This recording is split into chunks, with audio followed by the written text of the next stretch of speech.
Hello, my name is Carol May Whittick, and welcome to Her Conversations, Tools for the Awakening Woman. HER is an acronym for Higher Energetic Resonance. This is the optimal state to embody in order to attract our highest desires. And who is the awakening woman? She's a woman who's seeking greater possibility in her reality and looking for solutions. She knows being awakened is not a lofty ideal, but a necessity. If she can transform herself, she can change the world. Her conversations will introduce you to talented women who will speak to your spirituality, sensuality, and soul. They share their stories and explain how they are in service to the world. So let their words and these conversations embolden and inspire you. This week I have the pleasure of speaking to Debbie Jordan Mills. She's a healer, teacher and awakener whose work includes facilitating sacred women's groups and providing Reiki attunements. During our conversation, Debbie shares her wisdom and insights that address many of the questions arising during a spiritual awakening. Have you ever wondered how to protect yourself as a highly sensitive person? Do you want to know how to find your true soul family? What can you really do when it feels like everything in your life is falling apart? And if that wasn't enough, Debbie guides us through a unique soul song meditation. And a word of caution, please make sure you're not driving or handling any heavy machinery during the meditation. Thank you. So as usual, before we get into the conversation, I like to ask each and every one of my guests, HER is an acronym for Higher Energetic Resonance. When do you feel at your most HER? I drop down into my higher energetic resonance when I let go of the resistance to what's in front of me, especially when I go quiet, when I really stop my main focus from being outside of me to what's in my heart. And I always look for the teaching. So whatever is happening, whatever's showing itself, I always ask the universe that's within me, why is this happening? What's being shown? But also I find the most power is in silence and trusting my heart. I think that's one of the main things, is trusting that whatever's in front of you is there for a reason. Sometimes we don't like the reason. So it's kind of working with your fear. I don't like to use the word ego so much. I call it fear because that in truth is what it is. We all have love within us and we have fear. So really dropping into my heart and dropping into my higher self, which is my soul, that wise part of me that knows why all of this is happening. And it always works. It's just getting into that habit of stopping, being right in the middle of maybe the drama or the situation and actually stepping back and going within. And that's when I really step into my higher energetic resonance. And that's where all the answers are as well, for me, definitely. And that's the work I do. That's what I help people connect with, because we live in such a busy, fast external world that when we can be quiet and we can connect to our wisdom, and that, the higher energetic resonance, I see it as our soul as well. We get our answers and we get our path as well. We get shown what's the right move for us. So yeah, I think that's such a lovely question to start with, because it sets the energies and really takes us into that place as well. So I can feel, even as I'm talking about it, I can feel myself connecting with that wisdom within that isn't just me. It's us. It's a collective wisdom, and it's a collective wisdom that's within the universe, it's within the earth, it's in the water, and I think that's where we're all going. When we wake up spiritually, that is the path. We can put lots of labels on what we're doing, where we're at, but I think ultimately we're all learning to connect within to that little voice that is the universe, that is the ultimate wisdom, and it always has our back, and it always leads us in the right direction. So that's how I live my life, and that's the main focus of my work too, is to help people connect and plug back into the mains, as I call it. So yes. Brilliant, thank you. And I just want to find out more about yourself as well, Debbie. It's like how has your life led you? Like you said, everything lines up for a reason, even if we don't even see it at the time. How would you say your life has led you to do the work that you do now?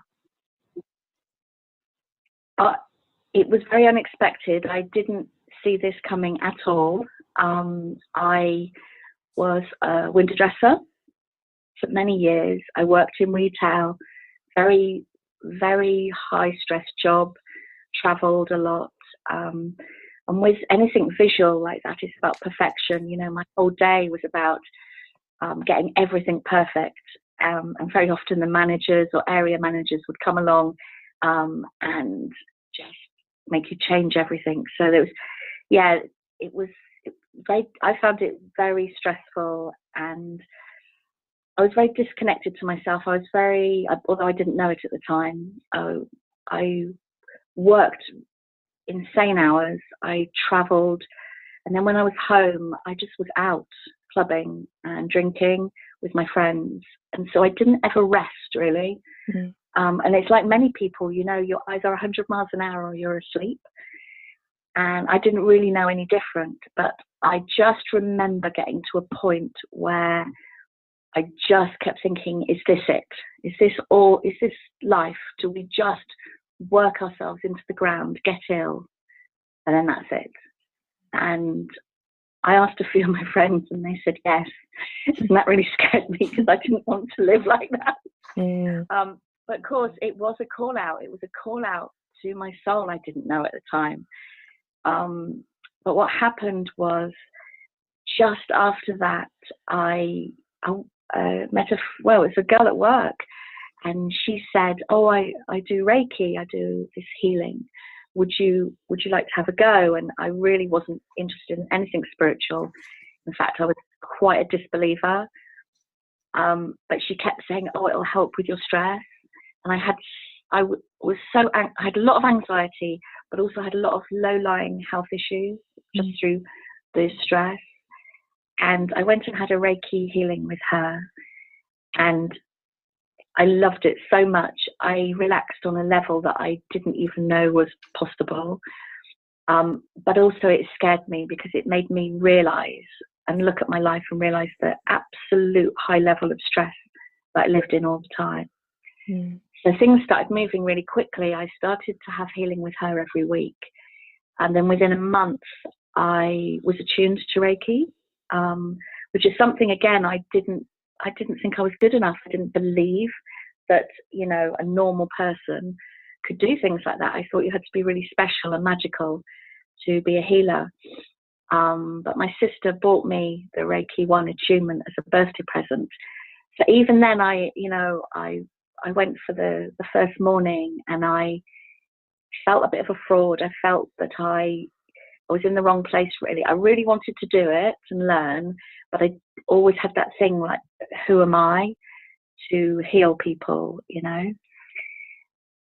I got a wake-up call quite quickly. I connected with the energy of crystals, with the Reiki energy, which is so beautiful.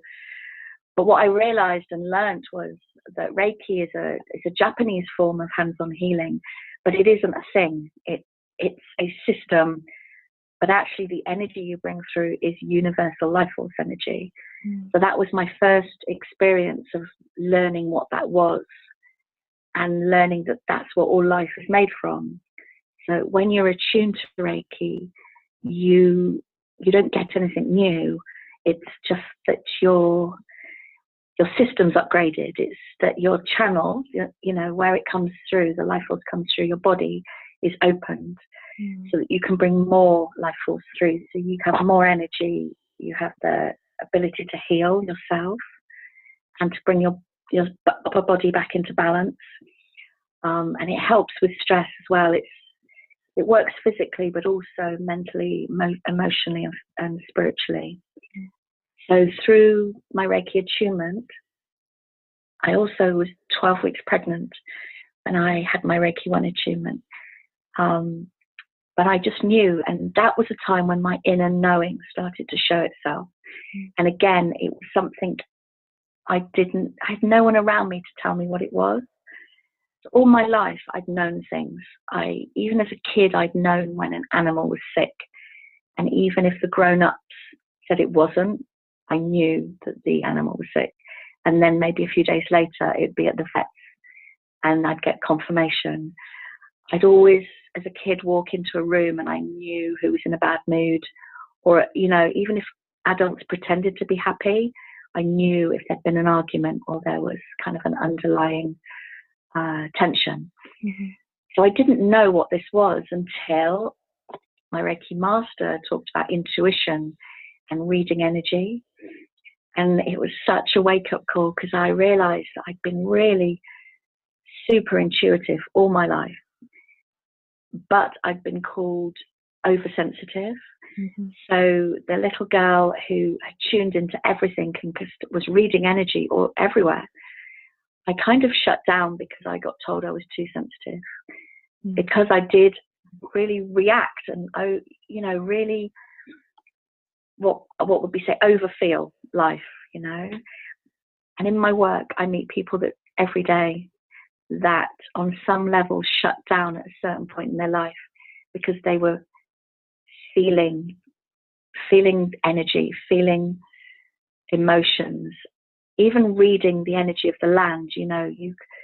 I've had experiences in my life where I can't go into a certain house or I feel there's a darkness, maybe in a field there's a darkness. And before I'd always talk myself into going, oh, you're making it up. Mm. So that's the classic line, oh, I'm making it up. But I always think, well, where do you make it up from? Where does that initial thought come from? Because you can't make it up unless it comes from somewhere. But then, there was one incident where I had this overwhelming darkness and sadness in a field near where we lived when I was younger. And I just wanted to cry, and I couldn't even go into this corner of the field. And then a few weeks later, I found out that that's where, with the mad cow disease, all the cows had been buried. The ones on the farm had been slaughtered and buried in the corner of that field. And it was it's such an overwhelming, oh my gosh, I was right. I did feel the sadness and the energy. And people do all the time, whether it's at work, with their children, with their animals. So yeah, for me, my wake-up call was with Reiki healing. And then I worked with the energy, with the healing throughout the whole of my pregnancy, which was the greatest gift. It gave me the confidence and the power to know my body and hear what my body needed and what my daughter needed. And also my healing afterwards was I kind of learned my craft in the middle of it all. There was no kind of learning and then dropping into life afterwards. I think with the spiritual journey, we do hit the ground running, and it's anchored through every day. But yeah, and I never intended to have a healing business. Again, I didn't think I was good enough, or I had to be that super special floaty person. And then what happened was I did my Reiki 1 and 2 attunement so that I could be a practitioner. But all of a sudden, my friends were referring their friends, and I all of a sudden had a business out of nowhere. So again, that was another lesson, that what you think you want and what the universe and your soul needs you to do can be two very completely different things. And that was such a great teaching, because very often our life is ruled by our head and a subconscious fear. And then when you connect with your higher self, your higher energetic resonance, you are maneuvered through life Mm. through this beautiful energy, but it sometimes takes you where your ego doesn't want you to go. But it's, you know, I talk to people all the time about this. It's like, let go and surrender, because you know, even better is on its way.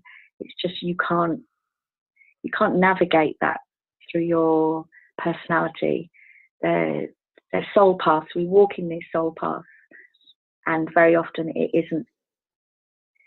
We don't get a manual with it and a full description of, oh, you're going to work here, which means you're going to meet that person, which means then you're going to live over there. Very often it's very blind, and it needs to be, I think, very often, so that our fear doesn't get in the way and stop us. So, yeah. And you just said something there actually about letting go, and because, you know, we come from a society of like, you need to know pretty much what you're supposed to be doing for the rest of your life when you're about 16 years old. Well, no, before that, like 14, you know, when you're choosing what exams you're going to take and where you're going to go for this, and have a plan, and a 5-year and a 10-year and everything like that. And like, as you know, as we know, for most people, we'll all get on that train, but it doesn't really sit with the majority of that. But yet we still want to have a plan, even a get out plan. And you're talking about letting go. It's like, how do you let go? What does let go feel like when we have all been conditioned to plan and know what the next logical step is? What is letting go, really? I would love to give you an answer that everyone could hear and go, oh yeah, we'll do that.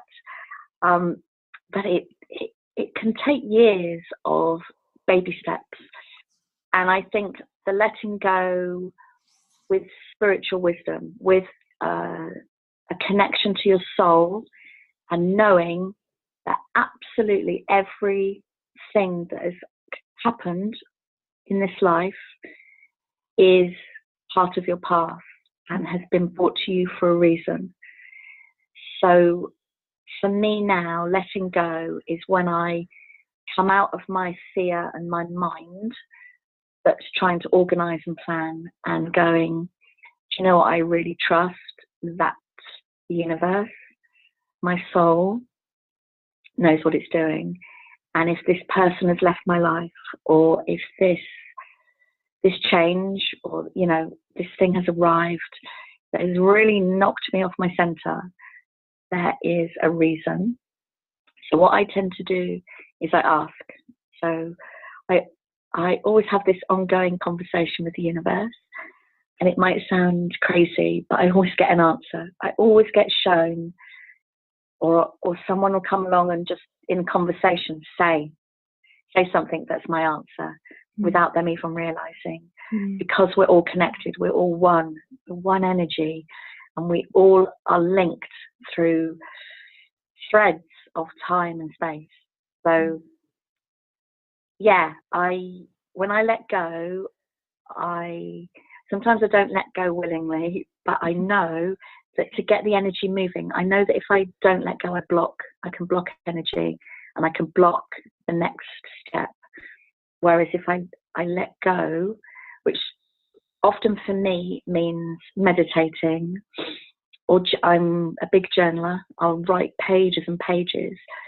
So in my journal, if I don't know what to write, so what I do is, if there's a teaching coming through from my soul, I feel it. I feel like I'm full of energy, I'm full of light, but my brain kind of scrambles.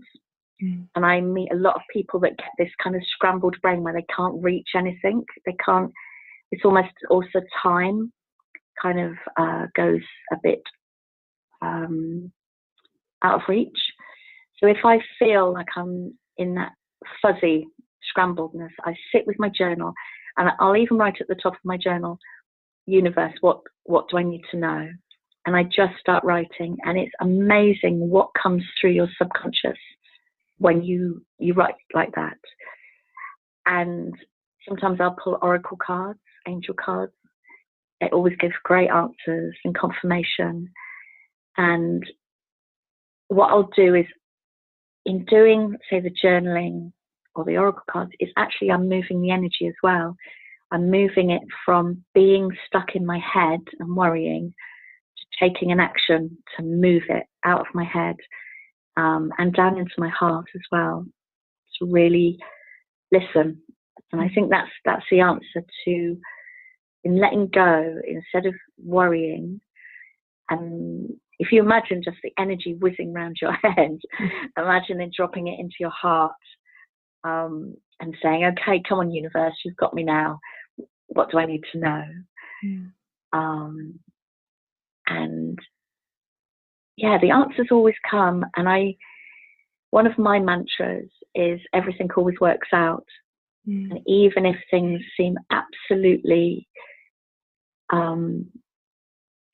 you're the lowest of your low, that's your breakthrough point. I think very often we have to fall, that jumping off the cliff feeling where you're in free fall is actually a sign of energy moving. It's almost that framework of what you've lived in, which very often isn't good for us, but it's safe. It's that energy framework drops away. And that's that free fall feeling when we feel like we've got nothing we can hold on to anymore. But if you know that is just your reference points, your energy reference points that you were holding on to in your life have been removed for your new life to come in. So things like that I always try to remember. I think we have to just do what we do each day, don't we? And come back to our center. And I think as well, don't try to be perfect. Don't try to, I think even spiritually, I work with people, I work with groups.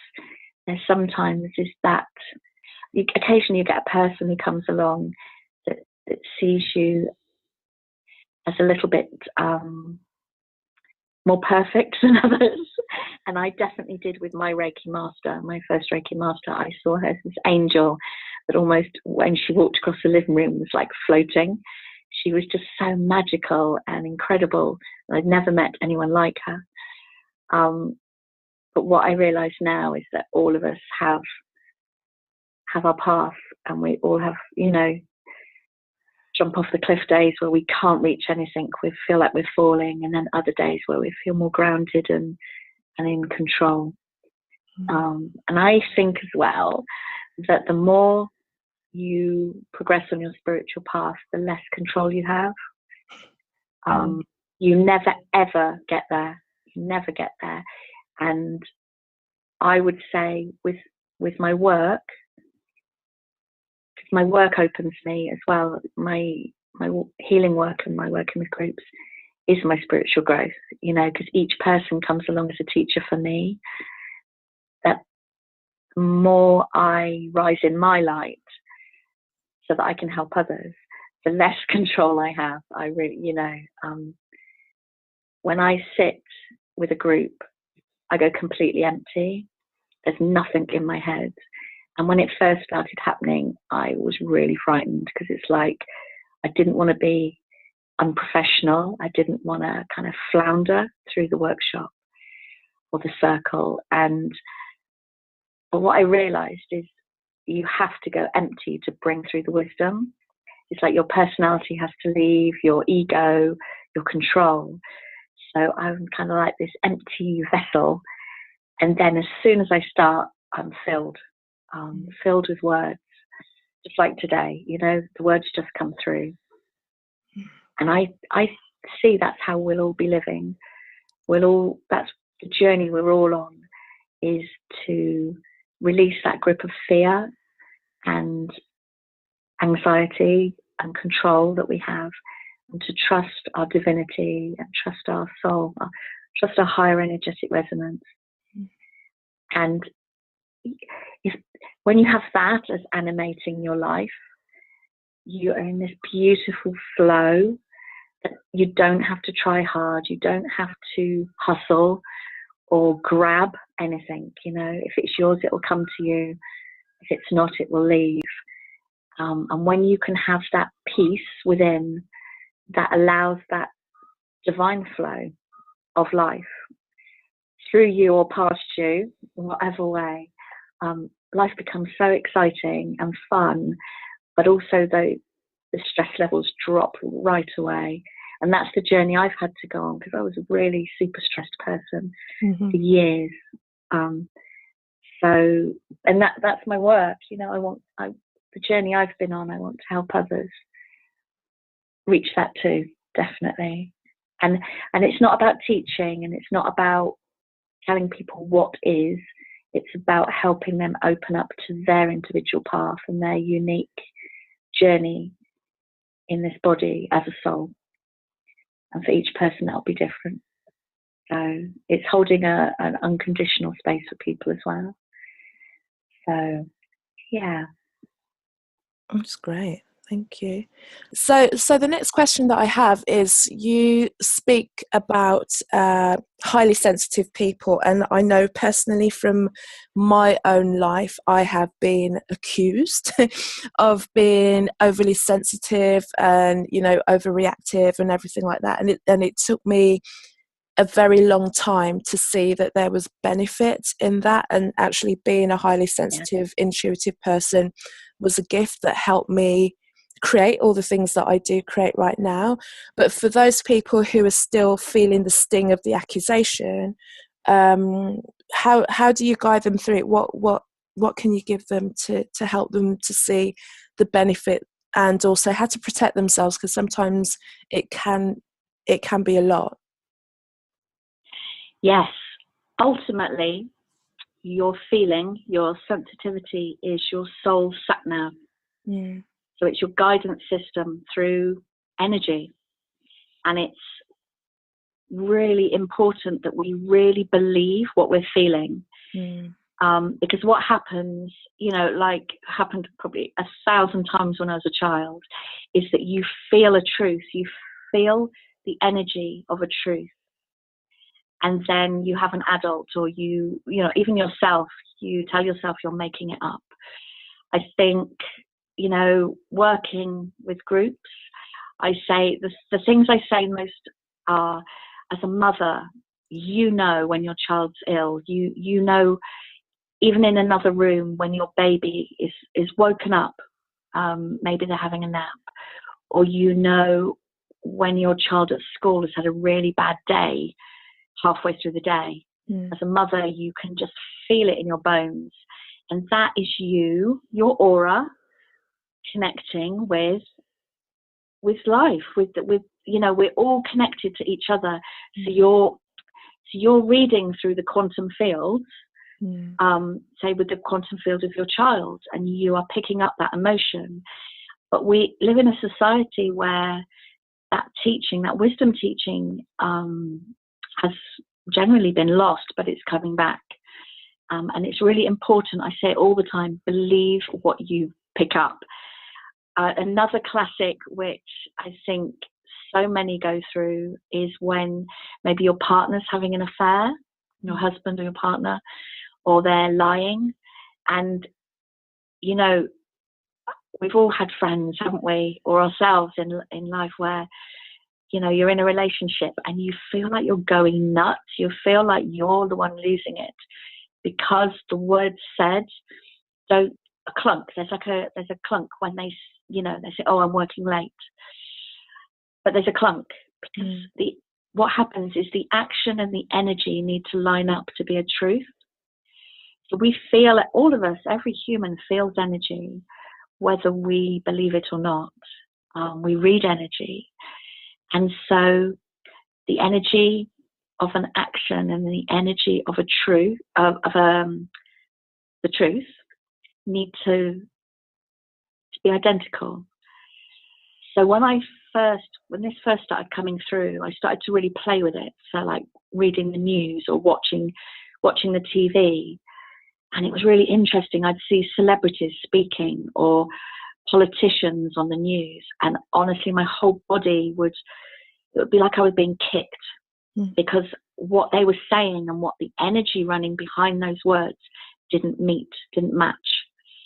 But this is so valuable for all of us, you know, whether it's something big or if it's a day-to-day should I eat that bread? And your body goes, no.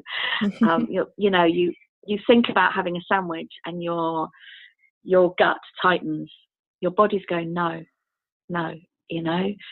So it's a journey that I've been on in really, really listening to what I feel and hear. And, another thing that, it's there to help us, if we're in a job that isn't for our highest good, or we're in a relationship, we know for a very long time before our mind clicks in, if things are leaving.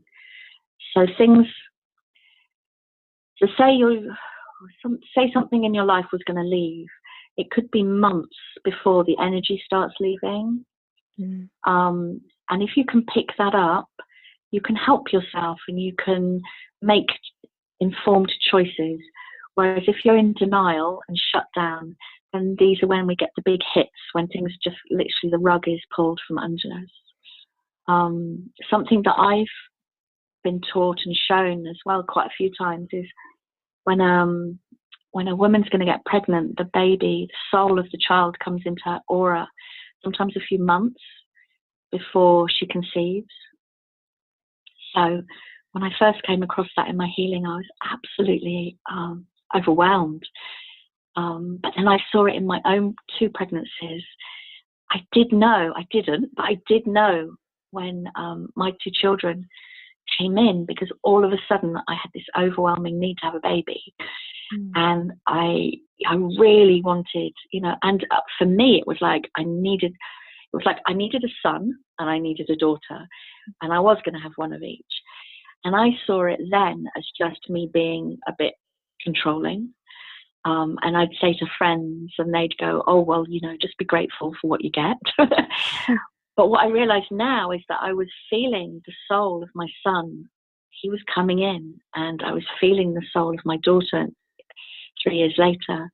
And she was already in my aura, and that's what I was connecting with. But of course, if you don't have someone to tell you, you just think you're making it up. So with anyone who is what they would call oversensitive, I would say really start trusting and believing in yourself, but also try to find groups, try to find like-minded people. If you can't, you can contact me. I'll always offer my work, to help people believe in themselves and actually really trust what's coming through them. And I would say with spiritual guidance, that intuition, very often it doesn't make sense. And that's where our trust has to be honed and polished and perfected, that we have to trust anyway in that divine plan and that soul path that we're walking. Because that's the journey, isn't it? Because it's the battle between our logical mind and our intuitive heart. But you'll get to the point where your intuitive heart needs to be in charge, because that's your soul, versus the fear-based mind that, I'm not negating the mind, because we do need it, but it shouldn't be the predominant force in every decision.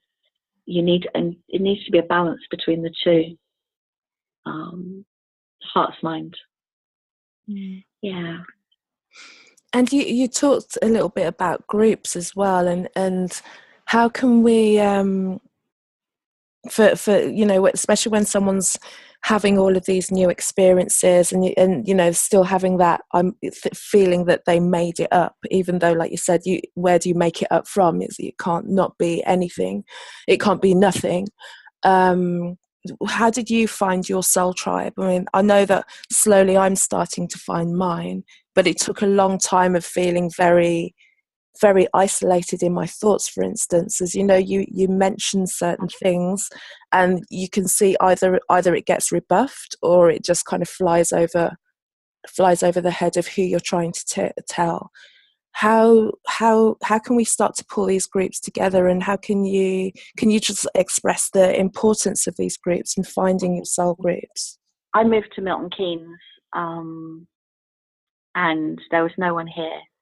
I didn't know anyone like-minded at all, and I found that even though I had Reiki, there wasn't really anyone else doing Reiki or anything. That was 19 years ago.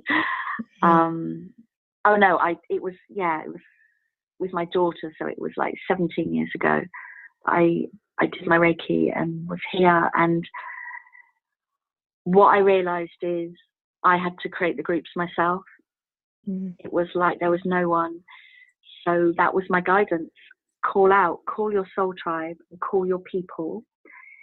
And this being a new city, it's a commuter city as well, so it has a high turnover of people.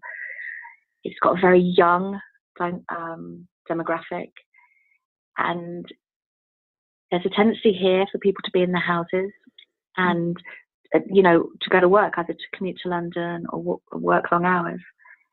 So what I did was I just followed my guidance. Each step was set up your own groups, call people in, and I've been developing it slowly over 16, 17 years. I would say now the energy is very different. There's a lot of people waking up and wanting their community, and there's so much more available. I would say initially, in the first instance, call out to the universe, because your soul group, you're all one energy.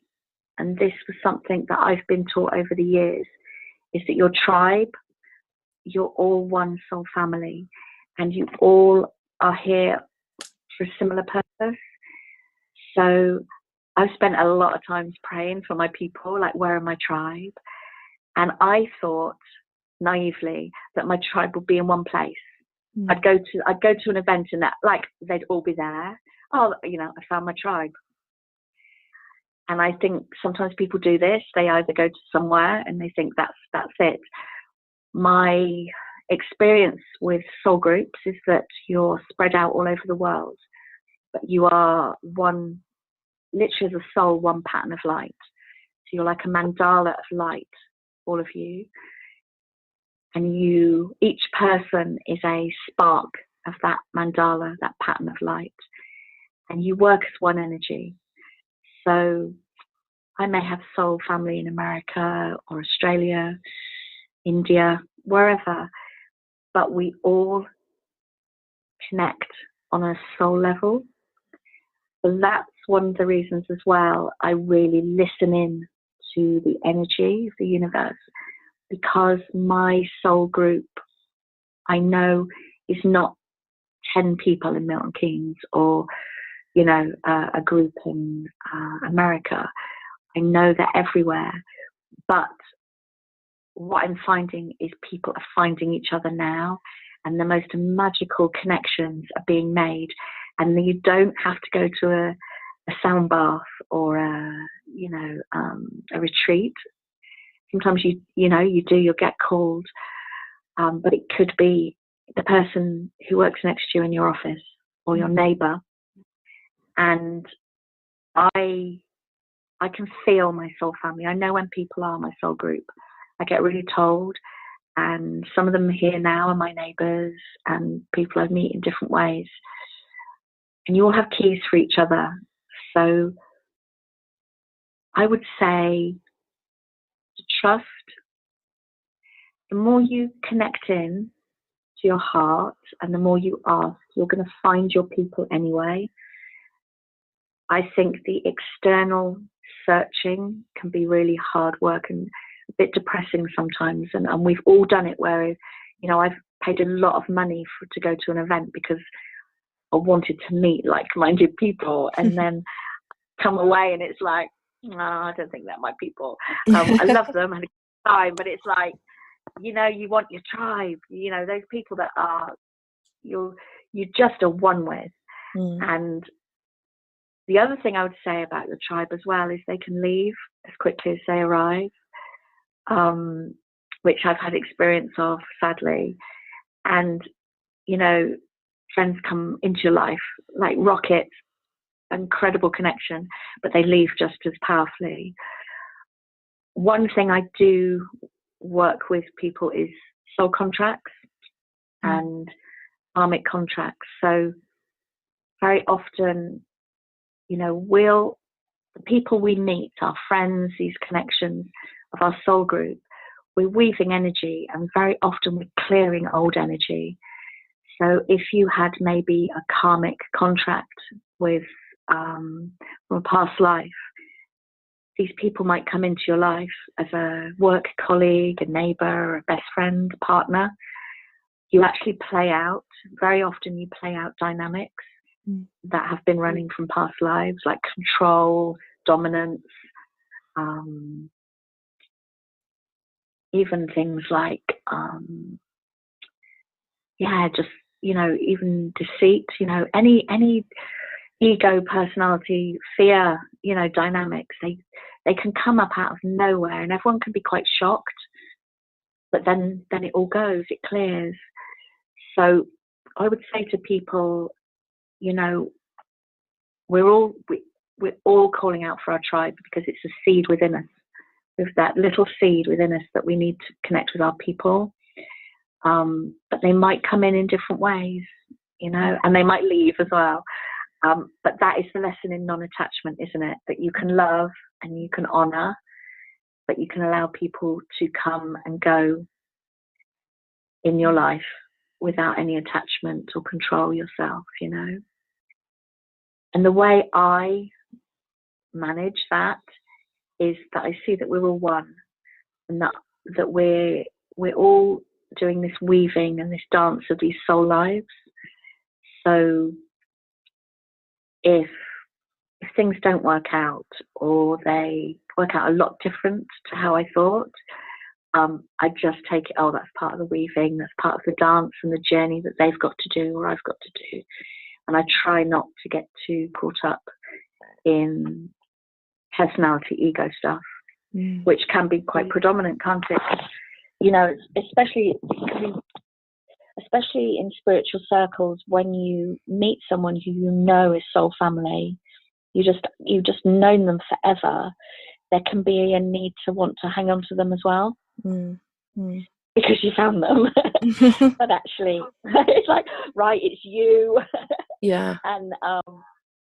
But also we have to really honor that everyone has a path too, and it might not be running along. So I'm always honor whoever's in front of me, whatever's happening. I'll always honor and be grateful that they've arrived, but also if they do leave, even if it's in a puff of smoke, I'll honor and allow that release as well, because everything always works out,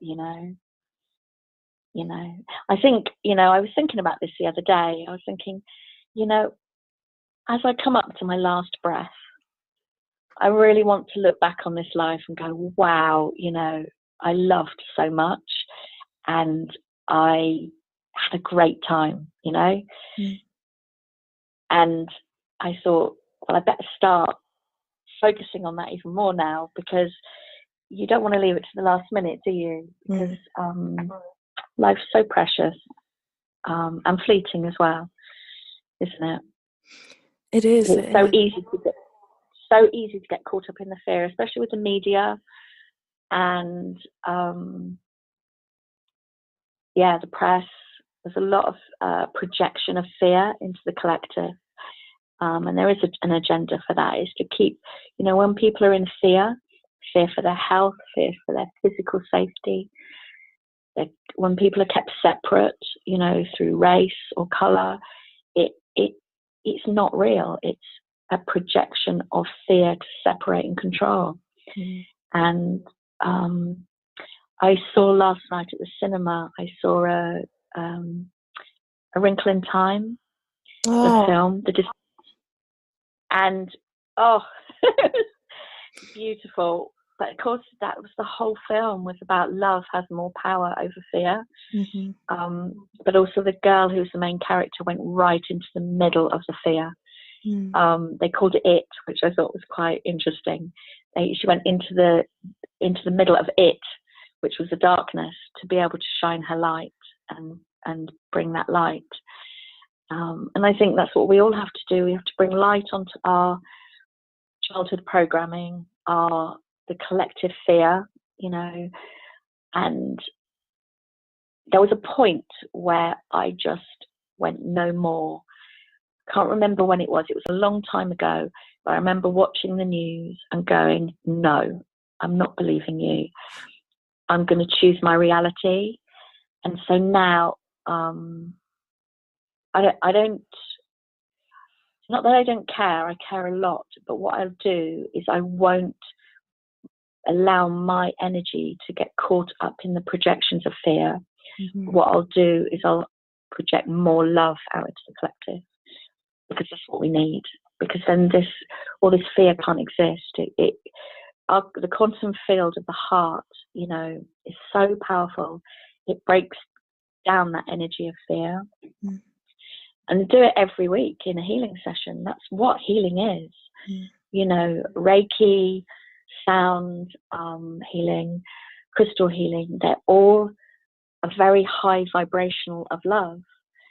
And you literally dissolve old energy patterns and blocks through that vibration of love. So we can do that as well with our thoughts day to day. And we're all healers. I think that's the most important thing, that we can all change our lives around through connecting with our heart. You don't have to go, I'm spiritual. You don't have to label yourself. It is actually, and so in my life, some of the most spiritual people I've met haven't been spiritual. They've just had the most enormous capacity to love above everything. So I think we're in a time where all labels are being released. Well, they need to be, don't they? Because they just keep us in a place. Yeah, and I think with just thinking about changing your own narrative and kind of saying no to certain things.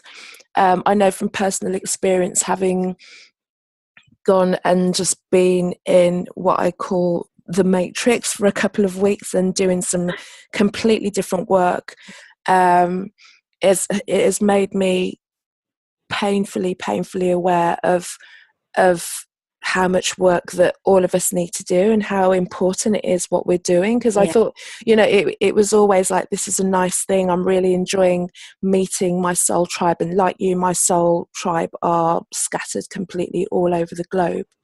And thank God for the internet, because at least we can start to connect with each other and not feel so isolated.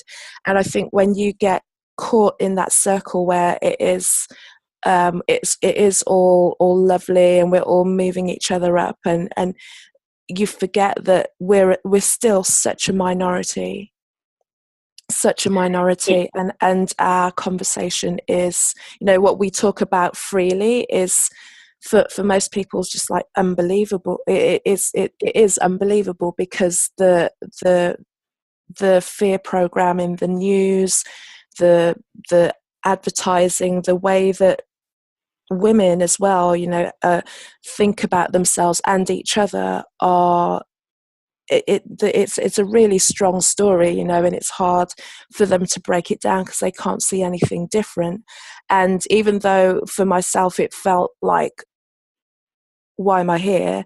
It was like, this is why I'm here, because then now today doing this interview with you is reminding me how important this work that I'm doing and also the voice that I'm bringing through is. And because you say, when I was looking on your website, awakening, and when I taglined this podcast, it was tools for the awakening woman. It is for those ones who are in the density, but they've got that little seed of a what if in the back of their mind, to try and just kind of turn their head slightly, or answer that little bit of a call or that question that they might have that starts to veer them in a slightly different direction to everybody else. So that's one of the things that I've learned recently about being everything happening for a reason, even if it hurts. change is happening in your life, and sometimes it means that everything has to literally crumble down to the ground, and you're going, why me? And it's like, actually, I can see it now. It had to be that, and it has to be that, because it's not resolved, and it never, when does it ever resolve? We just keep going. And how can, for someone, and I'm always thinking about, okay, the women who I speak to on this podcast are in their work already. Even though we feel like we're not where we want to be, we are making such major moves anyway. But for someone who might have just come across this podcast, just hearing your voice, and has just got a little seed of something, how can we speak to her? How I started was, I woke up spiritually when I was pregnant, and I had a 3-year-old, and then I fell into this two worlds where I was back to back listening to audio meditations and reading spiritual books, almost drunk on the light. It was just such a tonic. I just wanted to be in the light all the time, and that lovely, gentle, expanded heart energy that you get from spiritual books, and audio meditations, which I do recommend, definitely. And then I kind of fell into mum, married, bills every day. And I kind of I quietly, in a controlled way, fell apart, because I had to keep everything going, had to be the good wife, and had to, be mum, but I didn't know how to do it. It did cost me my marriage, and that brought a lot of changes. But what I realised all these years, that I needed to be, my guides call it single auraed, which I'm not sure I like. It was like to be just in my own aura, to download, to learn, and to understand all of this. So I know how it is. I've literally created a life for myself that I didn't really have a choice. I literally hit the ground running with my Reiki 1 attunement, that I had a purpose. I was here for a reason, and it has just literally fallen out of me ever since. So if I don't know if at some point I may have to go back into the matrix, but I'm not sure, because I have such a strong purpose. But for anyone who is just opening and awakening, I would say the key is silence and stillness. If you can carve out time for yourself, and it will upset your children or your husband, because it does. It's, however we've been, everyone around us gets used to it, and they get safe, especially if we've been someone who is the problem solver of the family, or holds everyone else up, or is so giving and doesn't take for ourselves. But we need time. You need quiet time and silence. Audio meditations are phenomenal. Spiritual books. The books that I learned on were the Orin and Darbin meditations. I think it's orindarbin.com. They're channeled spirit guides meditations, and orindarbin.com, they sell loads of beautiful, beautiful channeled books. So that was my thing. I was just buying them and disappearing for hours reading or doing meditation. But what it did is it kept me afloat energetically. They healed me. They helped me get clear into my mind of where I needed to go in my life. I think with a spiritual awakening, I don't think many people get through a spiritual awakening and keep their life intact. I think it comes very often as a bomb in the middle of everything, and your life will change, especially if there's people or dynamics or work you're doing that is been created through your old you. Maybe I know myself, I needed to be married when I was younger. I felt really insecure, and I desperately needed that validation of being a wife. And then as soon as I woke up spiritually, it was like, oh, that's not working for me anymore. Oh dear. It's like, what do I do now? But yeah, you just navigate. You have to navigate. But I think, yeah, referring to the question, find your silent time, find your space. And what I find here is that I run regular meditations and women's circles, and I get a lot of women come in, and it's their plug-in point. So it is really beautiful. It's really beautiful that they can come in, and there are these groups all over the world. They come in and they can just let go, and it's a space that I would hold, where they can fully let go and receive.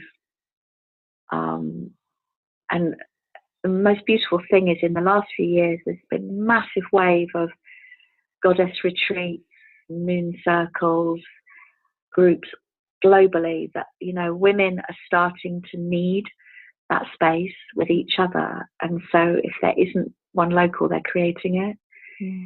So, yeah, I mean, I couldn't find anything here, so I decided to run them. But yeah, we do need our sisters, definitely. And we definitely need like-minded friends to talk to, who we can talk about angels and guides and cosmic happenings and not get judged, Yeah. It's important that we can fully expand into who we are. Because what happens is, if we're in an environment where we're judged or put down, we shrink our auras, we shrink our light, and that just makes you ill eventually. Not straight away, but it will bring a stress, anxiety, and then illness. That's why energy healing is so interesting, because someone can heal quite quickly by just understanding their energy of what happens, say, in a relationship or in a job, and then work to bring balance. That they don't shrink their light, that they don't close down their chakras when they're around a certain person, or their throat, can't speak their truth. And referring back to what you said, the big change came for me when I found my voice. When I, as a mum and a wife, as a woman, I realized that I'd spent my whole life kind of keeping everyone happy, and it came from when I was a little girl, just trying to make sure everything was okay. And because I felt so deeply people's emotions, I always wanted to make them better, make them feel better. And I realized I was still doing it in my adult life. And then all of a sudden I got to the point where I I need to look after myself. So that's when I had to learn to own my yes and my no, and maybe say no to an invite, because I was, not even because I was tired, because if I went, I would be tired. Sometimes it's about energy preservation or energy balance. You don't do things. But yeah, really owning your yes and your no, and owning where you want to put your energy. And if it doesn't feel right, not doing it. And that's a big jump, because very often we have family or friends, colleagues around us who don't understand. So you can sometimes get a bit of grief. You have to stand. And it's that thing, we've all done it, haven't we, where we've had an invite or we've committed to something and it so doesn't feel right. And then either what happens is we end up not going anyway, because we either get ill or the car breaks down. So the universe is saying, aren't you listening? Maybe you're not meant to be there. That's happened 100 times. And or you go and you're absolutely miserable and you feel scattered and drained and exhausted. Yeah, all of the above. Yeah. All of the above. Or you do go in and then there's like a humongous falling out that no one really understands anymore.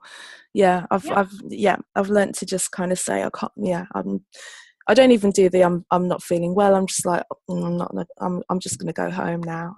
I think after a while you just don't get invited as much, which is easier then you don't have to say no. Exactly. And the thing is as well, with all of this, none of it's personal. And that is one of the great lessons that I learned, was absolutely nothing is personal, because everybody's reading energy and everybody's acting on their wounds and their view of life and what their rules are. Their fear and ego rules what you should and shouldn't do. So whatever's projected at you by another person is their viewpoint and their pain. And that was the game changer for me, when I realized that nothing is personal, that I can say no to somebody, or I can, whatever it is, that if I make a decision, I'm really connecting into the energy. And sometimes it's creating, we might agree to create something with someone, say, like for me it might be a retreat or in a workshop or that, and actually then the energy falls away and you're like, do you know what, I don't think that's right. And then hopefully you can talk to the person and go, and very often with your spiritual friends, they're like, yeah, I'm getting it too. That's what always happens. You get nervous about doing something, you completely have a sleepless night, and then when you talk to them, they're going, yeah, I wanted to talk to you about it because I feel like there's no energy there for it. It's nice that, isn't it? And that's another reminder of how we navigate with our sat nav, our soul sat nav, that we read energy. Is there energy? Is there energy in it for you? That is such a good way of reading things. So if you think about an event or going somewhere or relationship, even anything, can you feel the energy moving? Can you feel the heart? And do you feel excited? Is there a passion? And if you feel like you're dropped off into a void, that's because there's no energy there. And very, very occasionally, the energy will shift and come in at the last minute. I always really listen to and pay attention to that. And again, you learn your lessons that you ignore it, and then you do the thing, and then it all explodes or doesn't happen anyway. So you turn up and the person forgot, and that's the thing. Yeah. Is that I've driven miles to meet someone, and then they completely forgot and they were never there. So that's what I was feeling, So yeah, it's I think the key is to play with life and to trust what you're getting and keep asking and not take things personally. But it's a lifelong learning, isn't it? We never get there.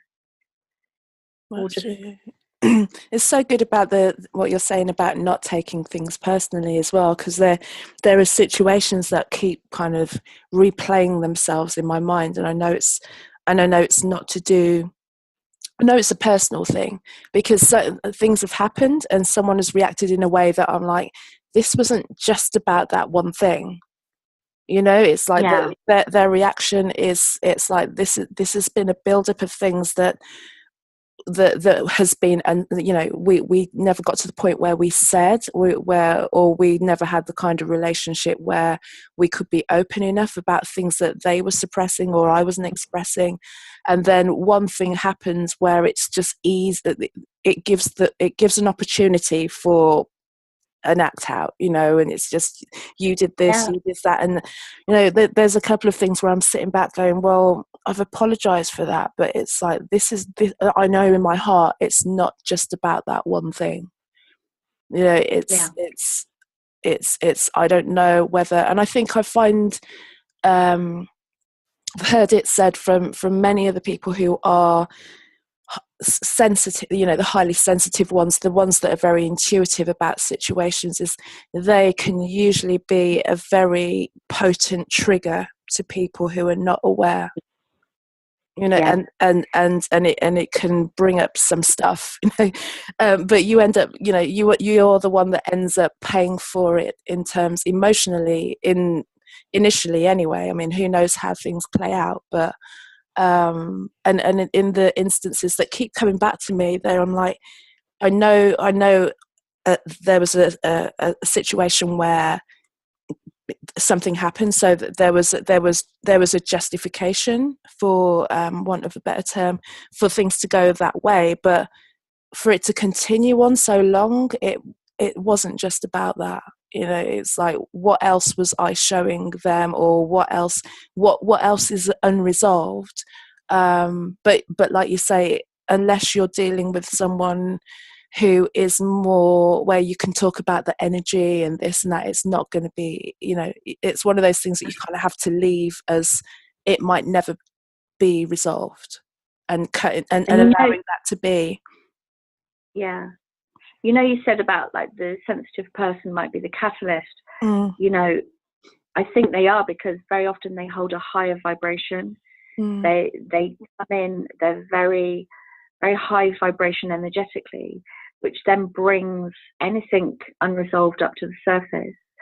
But also, when you're very intuitive and you really are connected to energy, you read what's going on, that you read the truth. And what happens is, and I do it all the time, is you say the truth. You say the truth, and you might be the only room willing to say the truth. And then occasionally you become the target of everyone else, or, you know. And I remember as a kid, I would say stuff and then everyone would just really react. And I'd be thinking, but it's true. Yeah. And, you know, go. And then I kind of realized that people don't want to hear the truth. But the thing is, these kids now very often are labeled, you know, with a condition, but actually they're very pure, very, very pure souls who absolutely will only resonate on the frequency of truth, which in a world which is built on, you know, smoke screens and illusion very often, you know, it can be hard. Or people go, oh gosh, you're abrupt, and you're like, no, I'm just like, this is what's and it's funny that you're saying that, because they're just recently, with me kind of just having to step into the matrix, there's one particular person there who is the joker in the room. Is always making a joke, laughing and joking, making and the jokes are not even that funny, to be honest. You know, then, you know, they're just very kind of like, and everyone laughs, and isn't he nice, and isn't he funny, and isn't he, I'm like, this guy's playing himself on a major level, you know. And it was just very difficult for me to have, you know, because I'll laugh and joke with the next person, but don't present the bullshit to me, because I'm you know, let's be real, but then let's laugh and joke at the same time. But you know, you can fool most of the people most of the time, which is what he was doing, and that was enough, really. And in the end, it was like we just kind of passed each other. It was just like I was looking at him going, not with me, my friend, you know. And because when I said it, everyone would be like, but he's really nice. I'm like, I'm not saying he's not nice, I'm just, it's not, that's, you know, it's not, this is not against his character. It's just like there's more there. He's hiding, and he's playing a really good game at hiding, because it's fooling the majority of people. But I'm not going to answer to that person that he's pretending to be. And if you meet, you know, there's this thing with these very strong spiritual women, you know, you see them, I've got a few that are friends. You see them on social media. Mm. They're amazing, but they have very strong boundaries. They have to, because they might write books, they might talk in front of thousands of people. So, you're holding space for a large soul group.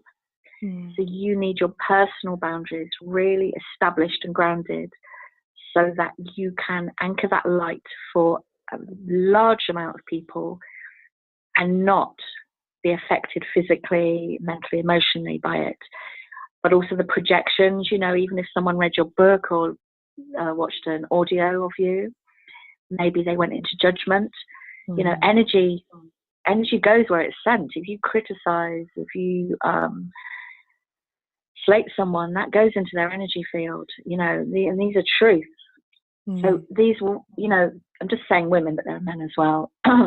These women have very strong boundaries, but often they get very criticized and told they're like austere or aloof. And you're like, no, they just know what they're doing. They're just really grounded, and they're in their hearts, but they don't mess around. And I find that with me, I can't play games anymore with anyone, and it's not personal. It's just that I can play fun games, I can laugh, but with the ego games, I can't even go there at all, because it's an energy, and it's a really quite dark energy. And even sarcasm, what I learned over the years was sarcasm's actually got quite a hit energetically to it. It's almost like a little back kick. And the laughing afterwards, almost like an illusionary cushion. And it took me a while to kind of work out why. I always felt a bit attacked. Always I felt weird after, if someone was sarcastic to me. It took a long while for me to understand the energy of what was happening, but actually it's a bit of a kick energetically. And what people do, and it's not a judgment, it's just an observation of energy, is that somebody who's maybe predominantly sarcastic is pushing people away. And so it's like, I don't want you to get close. I'm just going to be really funny. So it's kind of the illusion, or this veil is funny, but actually the energy is like a kick. So it's all things like that I've learned on my spiritual path with energy. But then I was a really sarcastic person for years. It was kind of, as a little girl who got bullied a lot at school, sarcasm and being hilariously funny got me friends. So I kind of learned, this works. People will talk to me if I'm funny. So I did use it. I understand now. But I don't use it at all now that I'm aware of. But actually I can communicate probably more clearly. But actually what I do, what you do is, when you change your energy, you manifest like-minded people in your field. So all my friends now are phenomenal. They're the most lovely, beautiful souls. And that just comes from your resonance. So I'd say for anyone who is looking for their people, the work that you do with yourself, your healing, will just automatically magnetize like-minded friends. So, yeah. Gosh, I'm loving the conversation. It's that kind of making me dig deep as well, and really feeling kind of how I place myself in the world as well. Because we're always juggling each day, aren't we? For sure. There are everyday commitments as house and job and car and family, but then also there's that deeply spiritual side that just wants to fly and be free. And how we balance the two hers. It is, and in that, like you're saying, that spiritual side that just wants to fly and be free. But then, my like I said, my recent experience that only finished yesterday, literally, was going and still trying to live and do things in the way that I had done up until a certain point, and not realizing that I'd done so much work on myself that I no longer fit there, or that I was it just played out in so many different ways. It felt painful at times, in terms of physically painful, to really just kind of force myself to be there. And then it was like, okay, let me observe, and then the observation just led me to kind of just see very clearly the bullshit that people were under. And I'm like, it's like I'm not, and I'm usually quite a frank kind of person anyway, but it was to the point where I'm just like, I don't know, I'm not sure how I'm gonna make this through, but I felt I needed to be there in order to see the value in, like you're saying before, having to let go, having to follow all of the things that I want to do. And as much as I want to run and fly, I feel that I have to still be in the world somehow, to kind of because do you know the word that I'm striving for? I need to still be in that world somehow. I just need to have to work out a way of, I don't know, bridging it, opening up. It's all stuff that's literally new. I'm like, okay, somehow I've got to work out how I bridge these two together, because it's not just for me. My time around the sun this time is not just to fly and be spiritually free. It's like to do some work somehow, more than just, enjoy the lily pads. Totally. And my grounding was children. I think if I hadn't had two babies when I woke up, I'd probably been off and gone, somewhere exotic, somewhere around the world with a spiritual community. And I had no choice. It was like I was mum. I had to get up, in the night and the day, and have these responsibilities. And, obviously as a single mum, bringing in the money to keep the roof over our heads. And I'm so grateful for that. And many times I wasn't. I just felt limited. But in hindsight, I look back, and these two beautiful children are my work too, is to hold a space for them to do their work in the world, because they arrive fully switched on and plugged in. And they always brought me back down to earth. I'd run a group or do a Reiki attunement. I'd be flying, and then they'd be like, Mum, it's book day. I need 8 o'clock at night. I need an outfit for tomorrow morning. I'd be going, what? All of a sudden, it's kind of, brought down to earth with a thud. But it was such a blessing. And that's like with my life now. I trust that whatever arrives in whatever way is part of the weaving. And I work with a lot of women that actually their sole purpose is to open up energetically, to really raise their vibration and awaken, but be right in the middle of the matrix, because that's how it is shifted from the inside out. And that they know that, sometimes it's incredibly hard it's like with a foot in each world, really, isn't it? But that's what they have to do to bring the change. And I think increasingly we can't separate ourselves from our communities and from people. And it's learning to hold your center and hold your heart light in such a way that you can be anywhere and not be completely crushed by the vibration. Yeah.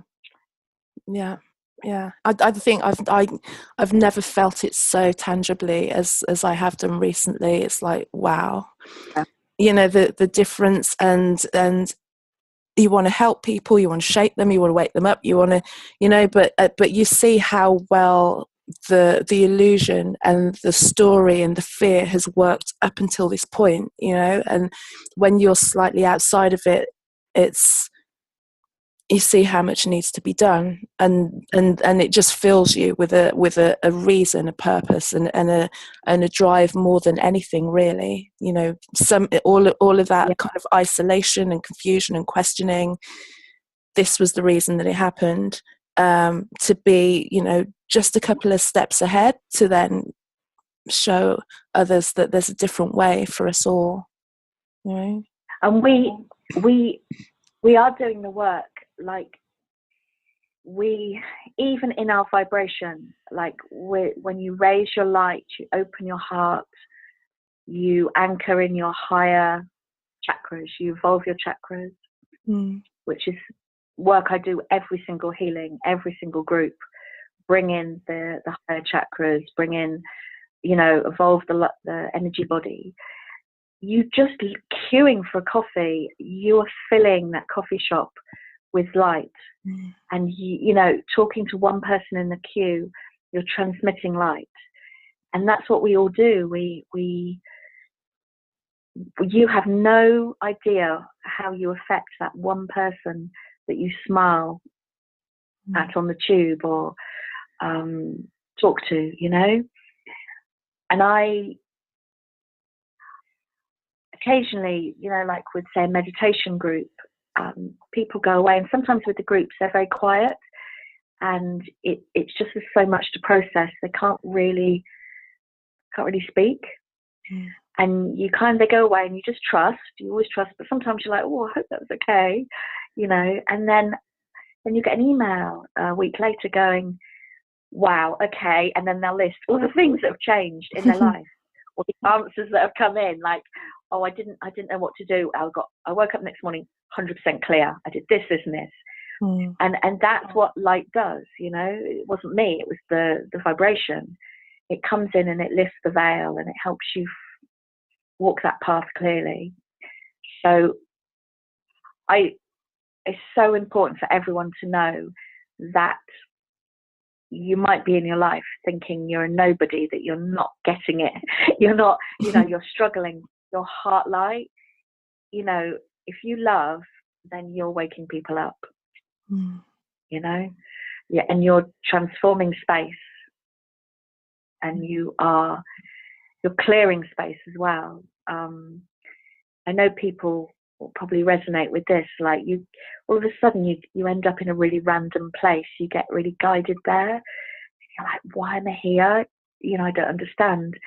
Sometimes you might bump into someone that's an important part of your path, but very often you're there to either anchor light, so you take your vibration into that space, or you go to receive what's coded there through Mother Earth, through Gaia.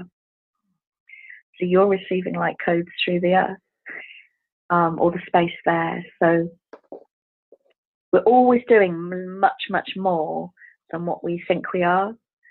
And that's why I want to say to everyone, you know, don't be down on yourself. You know, we're all doing, as a soul in a body, we're all doing so much more than our minds could comprehend. And it was a game changer for me when I found that out. And that's what I want to do, is I want to share that with more and more people, so that they start to honor themselves and honor what they're walking. You know, they're not stumbling on this path. They're walking a certain soul path. Even if they're bringing chaos, you know, there's a reason that chaos breaks down patterns. Yeah. You know, if you're a person that brings chaos, you're a game changer. You're a person that goes in and you break old energy patterns, and you might be a bringer of truth. If you're a person that kind of, everywhere you seem to go, you seem to create little bombs of, you know, between people, then and that's what a lot of these children are doing. They're coming in so finely tuned, but they're on a completely different wavelengths to our generation. And we can't understand them through our logical thinking. you need to really honor them through soul, because, and that's why I don't ever worry about the world. I don't ever worry that it's all going down the pan, because if you look at the children, you know that in a few years this generation will be gone, and these waves of each generation of children are so pure in their heart, that humanity is fine. I'm absolutely sure, and that's what my guidance is. I keep getting shown the new children, and even that film last night, A Wrinkle in Time, the kids were phenomenal in it, and I just thought that was such a message about the innate intelligence and wisdom that our children hold. That as adults we can kind of try and squeeze out of them or block, and we've got to let them be who they are. And you said that you were kindly going to guide us through a meditation as well. I would love to, yes. Yeah. Thank you.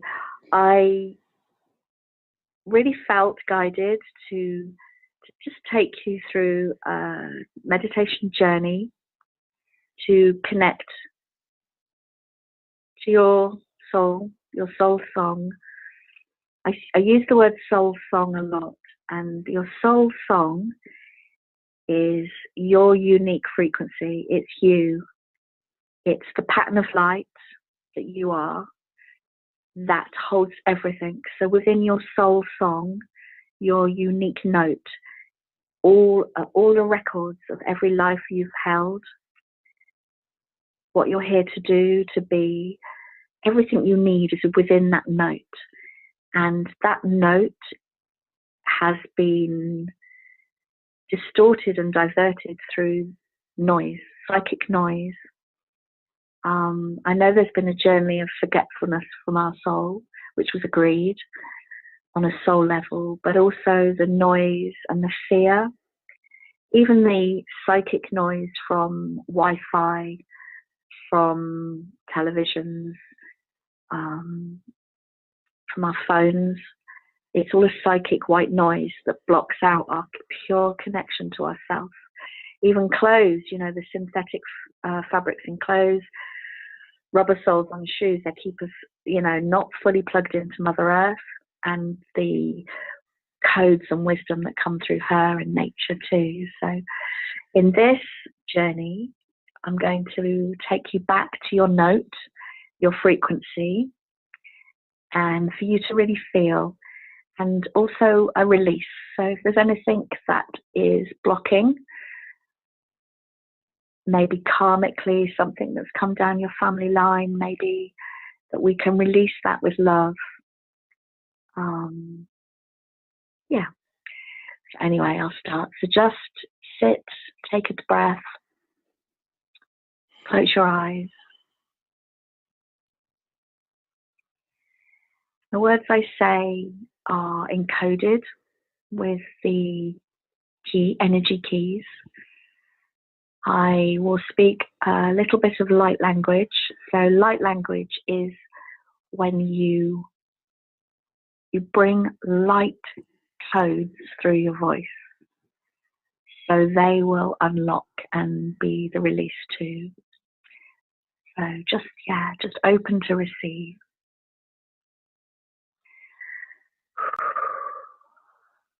We call in your guides, your guardian angels, your master teachers, those beings of light that work with you through all your lifetimes. We call in your wisdom keeper guide, your healing angels. We call in your soul family, your star.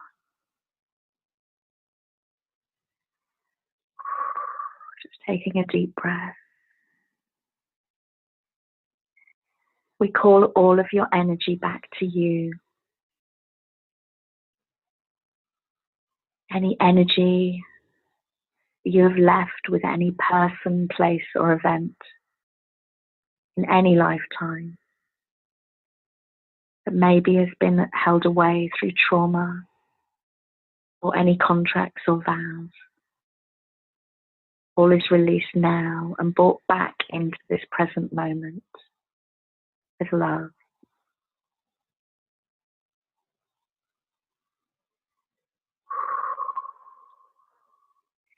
If there are any energies hooked in or in your energy field from any person, place, or event through any dimension of time and space that are creating limit, any diversions or illusionary paths, all must now be released fully with love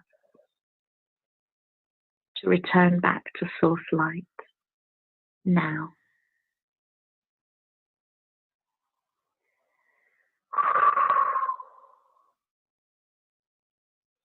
We call all of you back into this now moment, all of your power and your wisdom.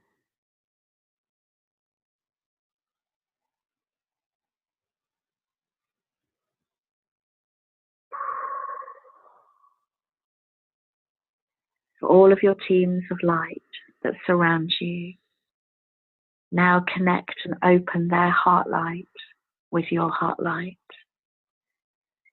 This beautiful, pure frequency of love that transmits between you, heart to heart,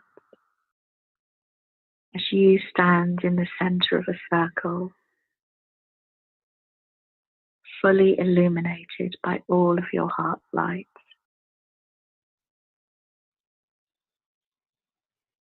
Within this light are all the keys and codes that you need. Everything for this lifetime is programmed within you with love.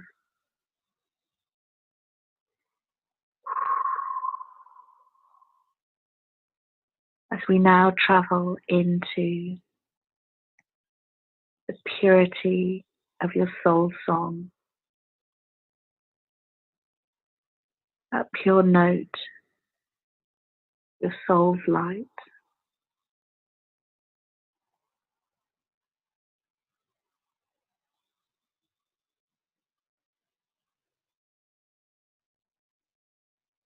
This void space, there is no mind.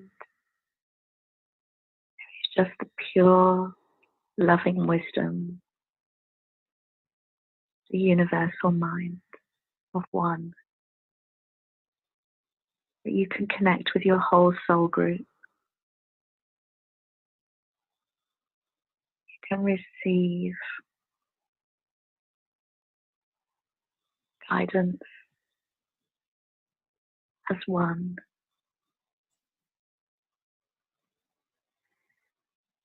Also a transmission of pure love to release any fear or anxiety that may be resonating in your energy body or physical body.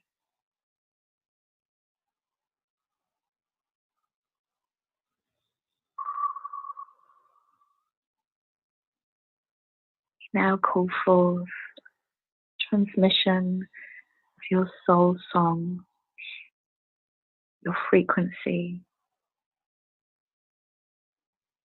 will be received in a unique pattern of light into your heart.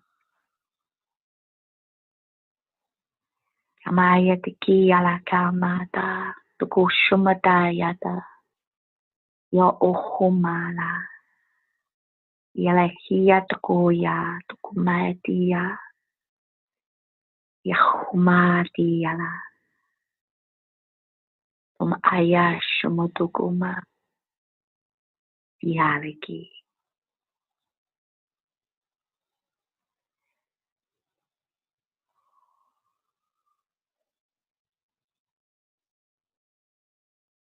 It is done.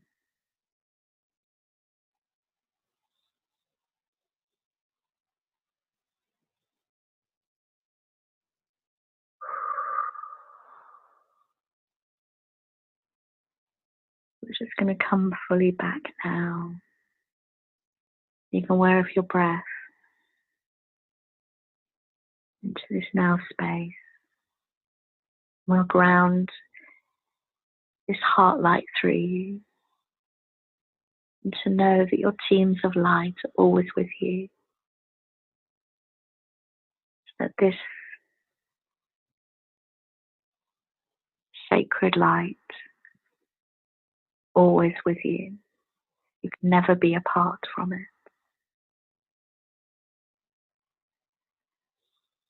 And that within its frequency, all will be revealed to you. It holds a map of your highest outcome in this life.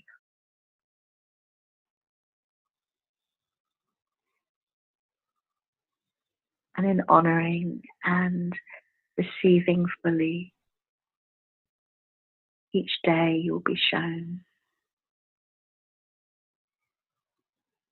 which steps to take with love.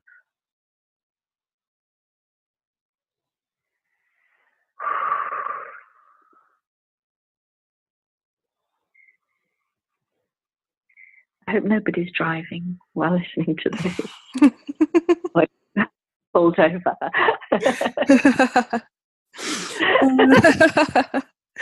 Well, I'll put a little warning in. Yes. Just so they know, just like, by the way. That was beautiful. Thank you. It's something I do, it's something that was shown to me to work with my soul song, my frequency. Because although you say it's unique to you, it's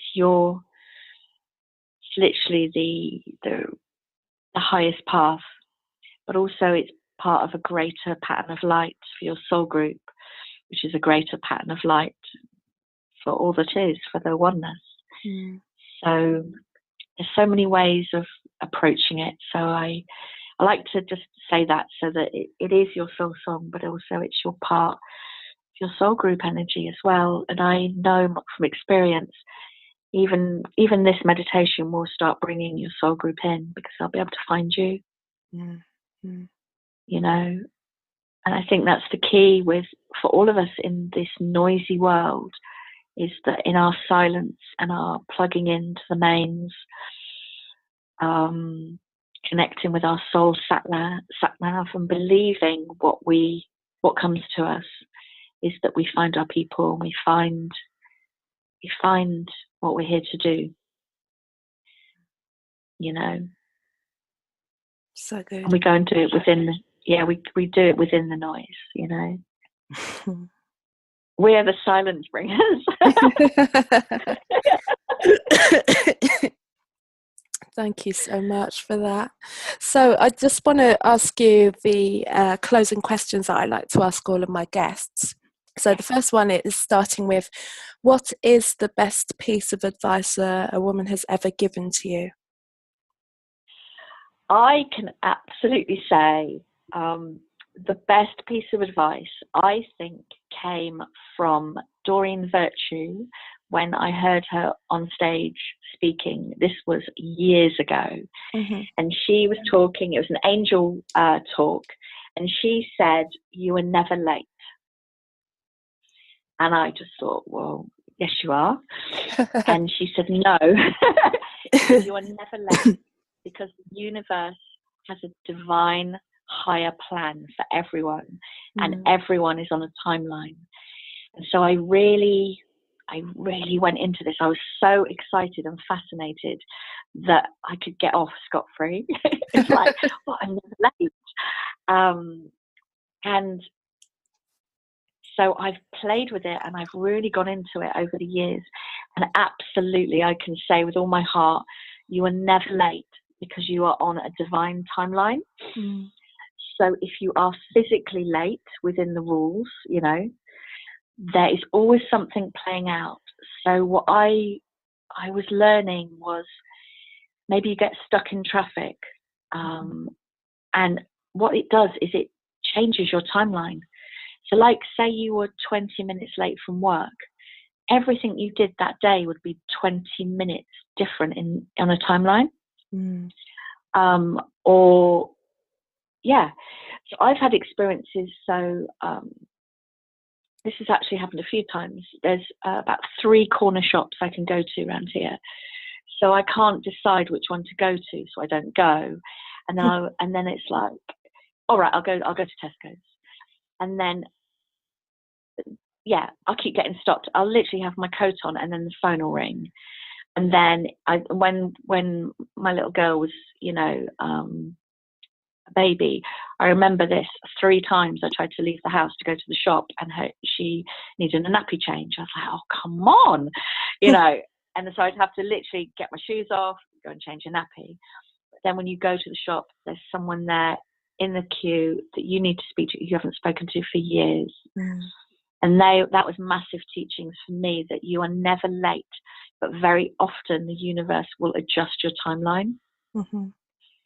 I've also had this with things like traveling, where it's almost like I'm being blocked from leaving, and then I'll find out that on the road there was a crash.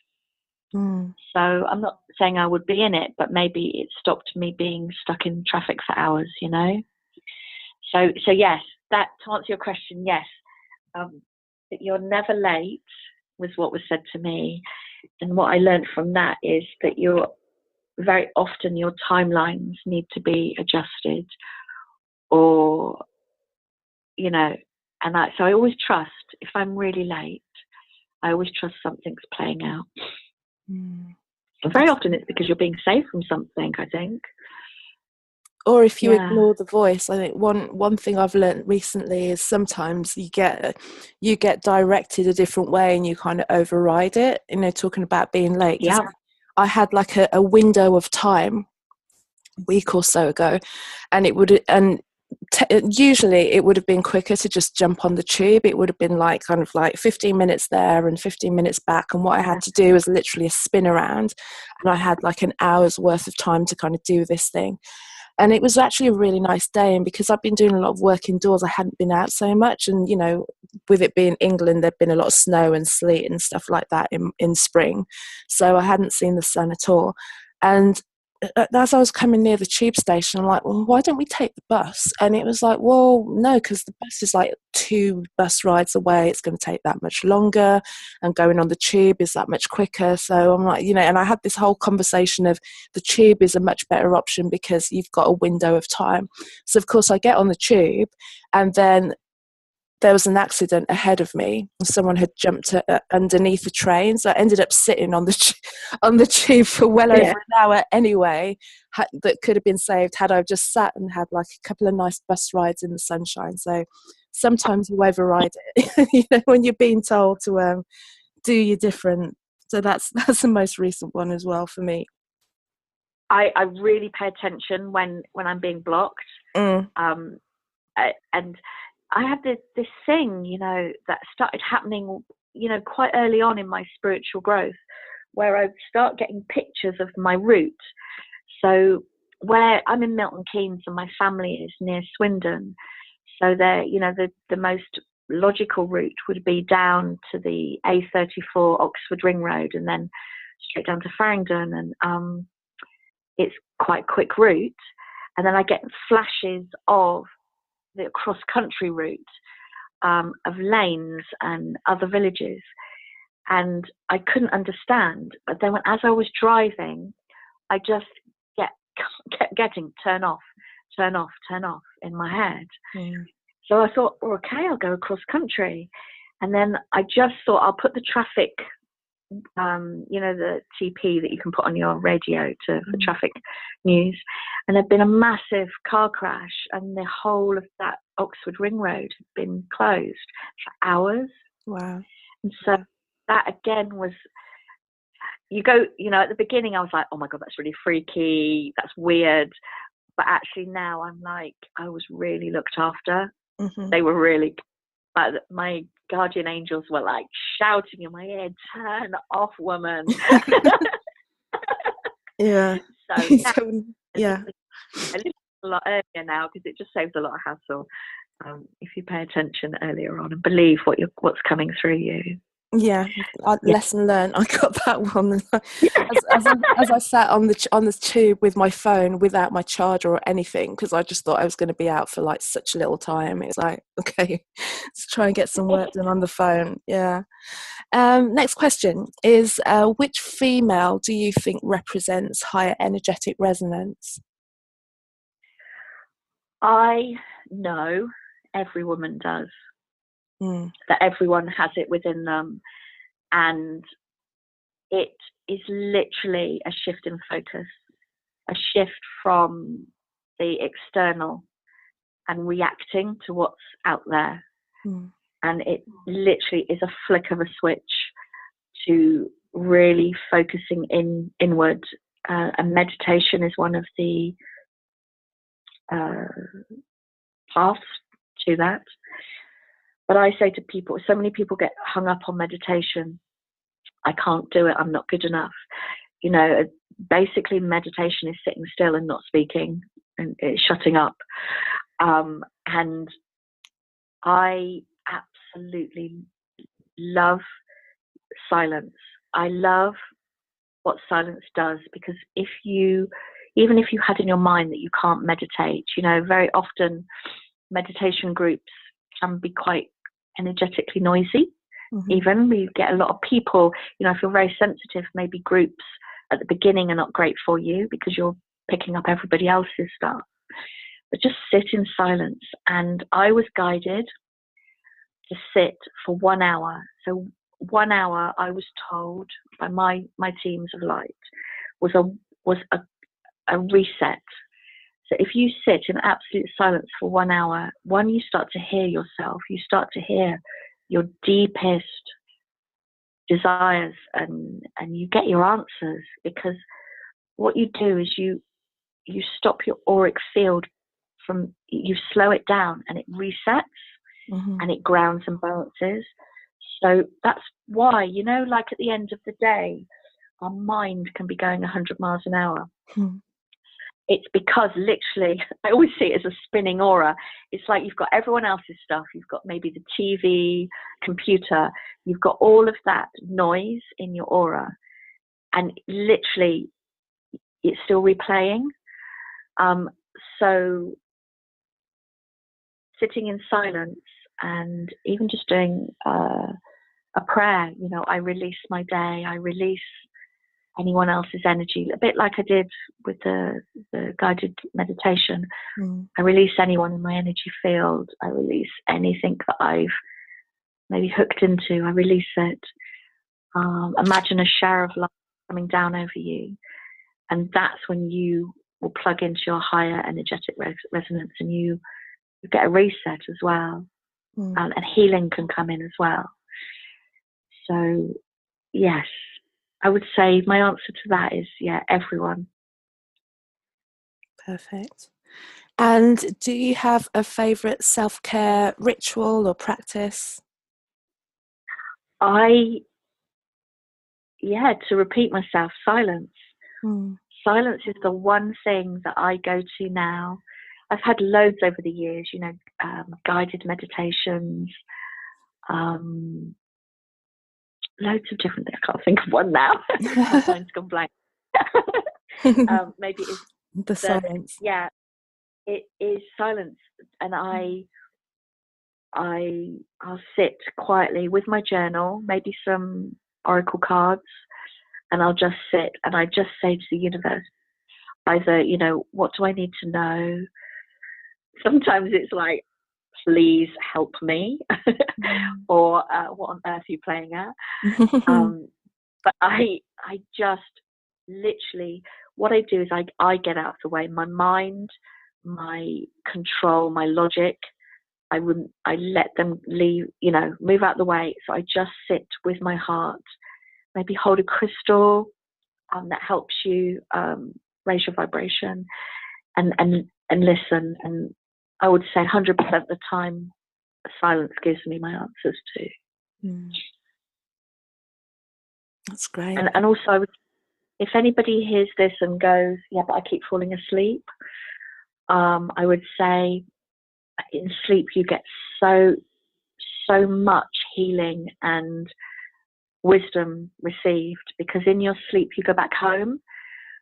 So when you are asleep, your soul goes back home. You're with your soul group and you're working and you're processing, so that when you open your eyes again, I do this thing now each morning. I wake up, open my eyes and go, oh, I'm back. Because it's honouring that I've been away with my soul group and that I've slotted back into this body for another day, you know. So if you do fall asleep, don't worry, you're processing, and it's working. Perfect. Yeah. And so what's on the cards for you? What's coming up next? You know, I just want to help more people. I want to reach more people. So with my work, I'm kind of writing lots of plans of how to communicate more clearly, because I have been quite hidden, just doing my work in Milton Keynes, really.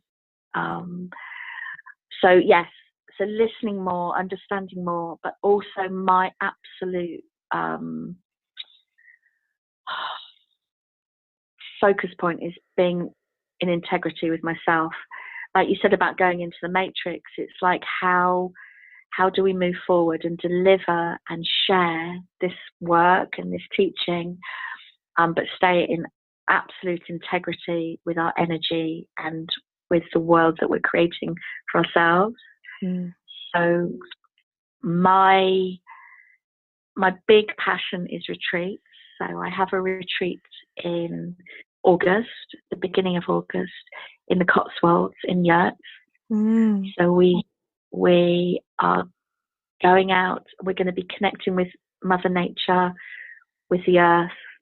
We're going to be going backwards and forwards as well between the sacred sites at Avebury, which holds an immense energy. It's a sacred circle, but it's a landscape. There's lots of power spots and sacred sites all in that area.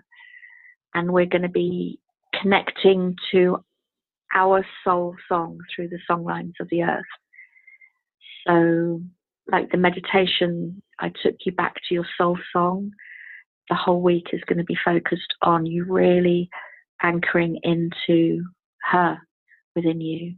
So that when you go home, you've got that very deep, earth-rooted connection with yourself, so that you can create a life that you are, plugged into the mains, and you can hear yourself, and your heart's open as well. So yes, retreats. I love my healing, one-to-one healing work, and the women's circles and workshops. But increasingly, even today, talking to you, it's actually about working online more to reach people globally. That's the key. So that's what my guidance team is pushing me towards, because we are in a world where we can utilize these gifts as well, can't we? To use them for positive, to reach. A lot of people are in situations where they can't get out to groups and they can't travel, or they even haven't got the money to go on, retreats.